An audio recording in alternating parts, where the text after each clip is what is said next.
Mkuu wa mkoa wa Ruvuma Brigadier General Ahmed Abbas Ahmed ametoa wito kwa wananchi wote wa mkoa huo kutumia haki yao ya kikatiba kwa kushiriki kikamilifu katika zoezi la upigaji kura linalotarajiwa kufanyika Oktoba 29 mwaka huu. Akizungumza na makundi mbalimbali ya wawakilishi wakiwemo viongozi wa dini, viongozi wa kimila, wafanyabiashara na maafisa usafirishaji, Brigadier General Ahmed amesema kuwa ni wajibu wa kila Mtanzania kutumia haki yake ya kimsingi ya kuchagua viongozi watakaowatumikia kwa kipindi cha miaka 5. Napenda kuchukua fursa hii kuomba kwa moyo wa uzalendo na uwajibikaji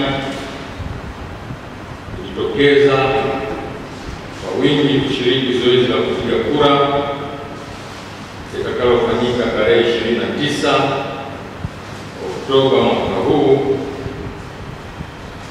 tukiwa tumebakiwa na siku zisizopungua 8. Kama mnavyofahamu, kupiga kura ni haki ya kikatiba na ndiyo njia muhimu ya kuchagua viongozi tunaowaamini kuwa watatumikia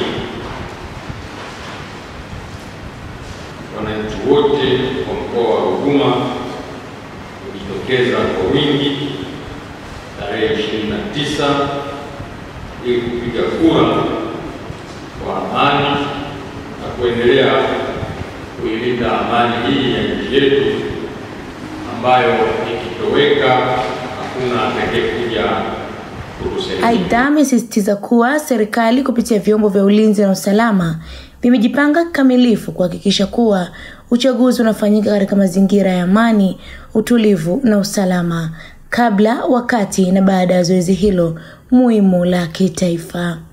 Serikali kupitia vyombo vyake vya ulinzi na usalama imejipanga kuhakikisha kuwa mazingira ya uchaguzi yanakuwa salama na kuwa tulivu na huru kwa kila mwananchi. Ulinzi umeimarishwa katika maeneo yote ya kupigia kura ili kuhakikisha kila mmoja anatumia haki yake ya kidemokrasia bila woga wala usumbufu. Aidha, natoa onyo kali kwa mtu yoyote au kikundi chochote kitakachojaribu kuvuruga amani, kuchochea vurugu au kufanya vitendo vya uvunjifu wa sheria katika kipindi hiki cha uchaguzi.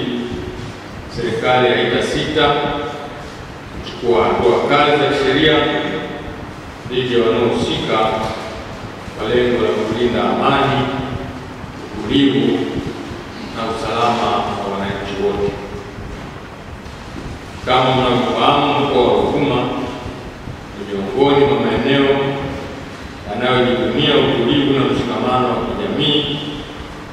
Tuilinde sifa hiyo kwa kushiriki uchaguzi wa amani, utulivu na heshima kwa kuheshimu sheria na taratibu zilizowekwa na Tume ya Uchaguzi. Hii ni Toka Zamani TV na mimi ni Mwanakombo Faraji.